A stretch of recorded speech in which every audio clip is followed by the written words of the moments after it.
economy, and that's the negative. As you well know, you have a lot of support among young people. That's right. They're borrowing to pay for college at record levels. Would you abolish all federal student aid? Eventually, but my program doesn't do it. There's a transition in this. But that's your ultimate aim. Yes, because there's no authority to do this. And just think of all this willingness to want to help every student get a college education. So they're $1 trillion in debt. We don't have any jobs for them. The quality of education has gone down, so it's a failed program.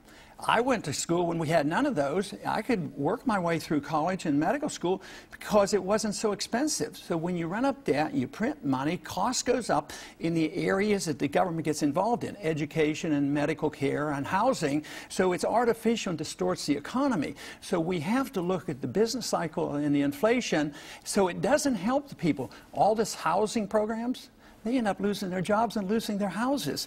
I mean, what we're witnessing today is the failure of a Keynesian economic model, and today we have to replace it with something. We either replace it with more government and more authoritarianism, more controls, or we look toward the free market. You mentioned housing. You would like to get the federal government out of housing completely. And right now, the mortgage giants, Fannie Mae and Freddie Mac, guarantee 90% of the mortgages in this country.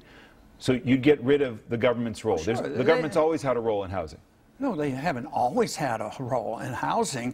They created the monster. I mean, first the Fed creates the money, and then you have Congress get involved and say, you do this, this, and this, and then it becomes corrupt. They get involved in the derivatives business, and who gets bailed out? They got bailed out.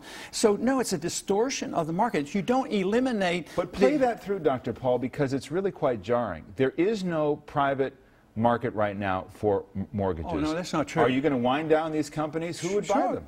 What happens to housing prices, to the housing market? Well, it would be, the system would be cleansed. It would have been over and done with by now. You say cleansed, so the market would crash again, and you think that's acceptable?